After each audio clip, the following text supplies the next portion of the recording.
before Tessa made history by being the world champion of Impact, she made some headlines before that. Should we get into all that? A historical asshole. Yeah, you could say that. Yeah.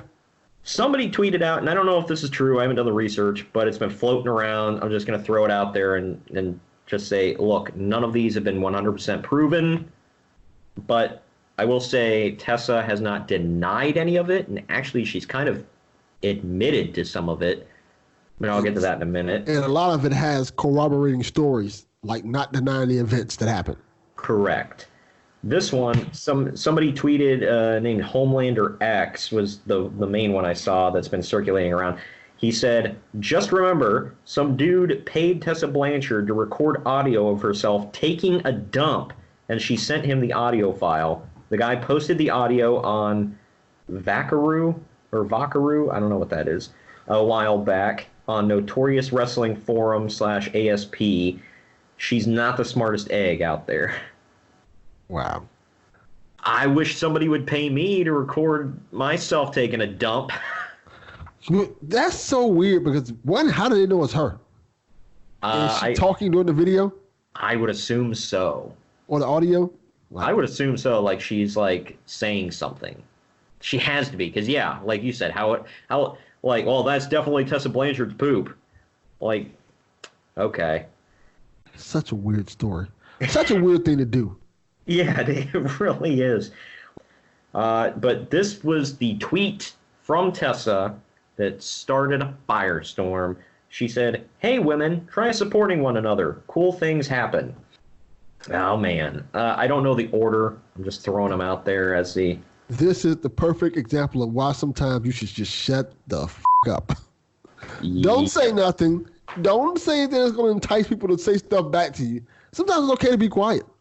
Yeah, like people were saying, they're like, if you know for a fact, especially in this day and age, you have skeletons like she supposedly does in her closet, why the hell are you saying anything? Like anything that could incriminate you or cause people to call you out. Yes. Like the Lars Sullivan stuff. I mean, he didn't, I'm not defending him, but like he hasn't done anything real recently to cause the digging into his backstory and history, whatever. But he had crap in his closet, so a lot. Oh, yes, he did. More than, and it's still coming out. It's getting worse. Yeah. I didn't think it could get worse after what happened, and I'm like, holy, okay. But to Tessa's tweet, Chelsea Green, formerly Laurel Van Ness in Impact, and she's now Chelsea Green in WWE. She said, "You've constantly put down, bullied, and belittled countless female coworkers, including me. Is that support?" Oh man, I'll get to the main event here in a bit, but then Priscilla Kelly, who some may remember as the tampon girl. Yes. Yeah, that was gross. But yeah, check her out. She's gorgeous, by the way. But yeah, that whole tampon thing just kind of.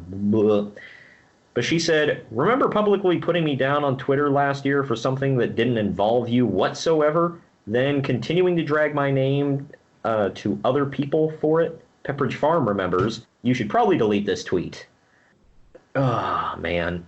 And then Tara Calloway, I don't know her, but her name on Twitter is the Queen of Dinosaurs. She said, "That time someone got into a legit fight in a battle royal, came to the locker room after and told every single female that they were trash, then got into another legit fight in the locker room because that was fun." Some indie wrestler named Chris Dickinson said, "I had to break up that fight. You're welcome." And she responded and said, "I definitely told Jeff poor Chris was standing in the wrong place at the wrong time. Ha ha ha." Wow. So there's that. But this is the main event, man. And this was one of the first tweets that sparked everything. Allison Kay, formerly Sienna in Impact, tweeted, "Remember when you spat in a black woman's face and called her the N-word in Japan?" Was that you supporting women? The audacity of this tweet. Mother of God. Allison Kay is never known to be quiet about issues. No. That's probably why she doesn't have a job at WWE in that defense. But I don't know, man. That's a lot. Yeah. And then the thing about it is, it wasn't that the fact that she said it. It was the fact that, one, Tessa never denied it, and two, people corroborated the story. And it wasn't just one or two people. It was multiple people came out and corroborated the story. Like, yeah, this actually happened. Yeah, I remember this happening. Yeah, I was there for this.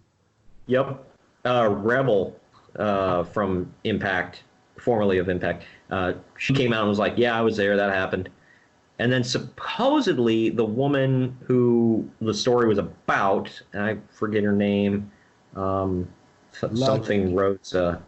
La something Rosa. La Cubanita Rosita. Oh, okay. Yeah, her. I never heard of her before, so that's why I forgot the name. I've heard of her before. I know she's friends with Big Swole. Because Big Swole came out and said, yeah, I was there. I've been trying to make peace with this situation since it happened, but this was a terrible thing that happened. That should have never happened. Like, Big Swole confirmed this whole scenario. Well, that woman who this supposedly happened to, she came out and was like, yeah, that was me. And but she didn't say this, but others said after that happened, she punched Tessa right in the face. Yeah.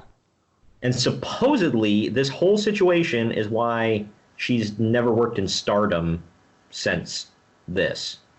Yeah. And then, and I didn't hear the story until recently. Supposedly the reason she didn't get a WWE contract was she was at the Performance Center, and she used to date Ricochet, for everybody out there that doesn't know. And she made a huge embarrassing scene at the Performance Center with Ricochet, and they kicked her out and told her not to come back. Oh, let me clarify this for people who are saying this. And I have to clarify this because too many people are saying the same dumbass comment. Just because you like to black people don't mean you like black people. Holy crap. Well, she's dating a Mexican now. I think I'm not trying to be racist if he's Hispanic, okay? I don't know if he's from Mexico. Daga. Because the whole thing I've been seeing is, well, she can't be racist. She dated Ricochet. What the does that mean? Well, Delvin, one means the other, I guess. I don't know. I can go down a long list of people who've had sex with black people who didn't necessarily like black people, including slave masters. Oh, that's a whole nother story. Yes, Daga is Mexican, by the way. He came from Lucha Libre AAA. I was double checking myself because I'm like, am I racist? Oh wait, no, he is Mexican. You're not racist. But I'm trying to find Big Swole's tweet to be clear, by the way, to make sure I can get it accurate. I found a tweet. Okay. At Big Swole, at Swole World. Since we're telling stories, Big Swole's turn. I won't speak on all the other stories, but the one about La Rosa I know personally. This past year at WrestleCade, I spoke to her about this and about hashing it out with Tessa.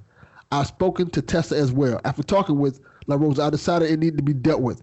A conversation needed to be happening because this was getting intense over the years. As a black woman, this sickened me that this happened to a friend of mine. We have been dealing with this since it happened. It's just now finding light on social media. People are entitled to deal with what they want. I just want the world to know the last part of the story. So that confirms everything.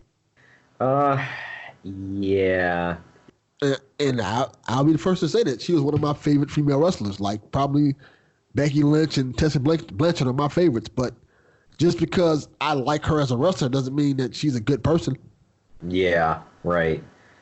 Yeah, the wrestler in question is Puerto Rican wrestler La Rosa Negra / Black Rose, whatever you want to call her. But yeah, like what you're saying. She's mixed. She's Puerto Rican and black. Okay. So for those who are wondering, like, oh, she's Puerto Rican, that doesn't mean she's black. No, she's mixed. Even if she was white, it's probably not the best call to drop the N-word on somebody ever, especially in anger. Like, if you're joking around, it's bad, and it's like, whoa, over the line. But especially when you're like, you spit in their face, call them the N-word, like, whoa, I mean, I could be wrong, but I don't even think Tully Blanchard went that hard back in the day. He might have. I don't know. It's just disheartening to hear this story.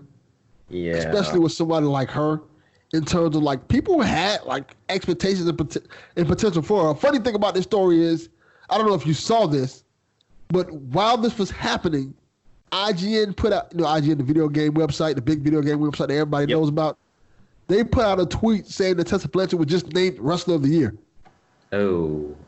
And everybody was like, this is not the time to put this tweet out. Yeah, there were a lot of, like, there was a headline that was like something about Tessa Blanchard said she wants to make people feel uncomfortable. And it's like, yeah, it's probably a bad time for that. Yeah. After Hard to Kill went off the air, by the way, she grabbed the mic, and for the crowd, she said, "Nobody in this life is perfect. We're all human. It doesn't matter what you say about me. It doesn't matter what you call me." Whew. That's not a good thing to do. No, that's like, and I didn't hear the speech, but other people have kind of corroborated, so I tend to believe them. I still am a Hulk Hogan fan, but I've heard, other black wrestlers say that he gathered the locker room full of the other black wrestlers in WWE, and he didn't apologize for going on that racist rant. He apologized for being recorded for it. And they were like, it's not really an apology, dude. Yeah, so I get that. And I'm not saying he needs to be, tarred and feathered and ran out of town on a rail, but gosh, like this. And I don't know if I hope Tessa's changed. She is young. Paige made some really stupid decisions. She was young. She still is young. And, everybody's willing to give people a second chance. Racism is unless you're Hulk Hogan. Then yeah. Say, you. Yeah. Racism is a totally different can of worms, but still, it's just like, God, this was a bad speech. She shouldn't have even, if that's what she was going to say, they shouldn't have let her have the mic. She should have came out and been more sincere, more honest. She didn't have. I wouldn't say she had to come out after the match and say, "Yeah, I messed up, my bad." But she should have said something a little bit more sincere than that. That was not as off-putting as it came off. Yeah. And like I said, she's a fantastic wrestler. If this wouldn't have happened, I would have said, "Yeah, that's fine to give her the title." I wouldn't have had a problem with it because that's what they've been building up towards. So let's see where it goes. But the fact of the matter is, she did say that. She did. It came out, all this horrible stuff, and I feel like when you have situations like this, you have to hold people accountable. And you can't just have this situation. You can't hold people accountable that you just don't like because I'm going to call a spade a spade. A lot of people didn't like Hulk Hogan before that happened. Yeah. Well, my thing is like, me and some of my friends were like, well, Impact's not going to give her the belt now because they're like, look at, like, when crap hit the fan with Alberto Del Rio. They cut ties with him. They were like, nope, done, get out. When crap hit the fan with Austin Aries, they cut ties. Nope, get the hell out. But when this stuff is still fresh and active with Tessa Blanchard, they're like, God dang it, you're going to be the world champion. Like, I feel like they didn't have a choice in terms of, like, Alberto Del Rio was a big star. All those other guys were big stars and stuff like that. Tessa Blanchard may be on another level in terms of, like, this is kind of history making. Yeah, this was not good by any stretch of the imagination. They probably should have. If I was them, I think the best way to handle it is to let her get screwed out of the belt and just hold it off a little longer. Yeah. Do your investigation. Then after you get your investigation done, just have her come out and win the belt. Right.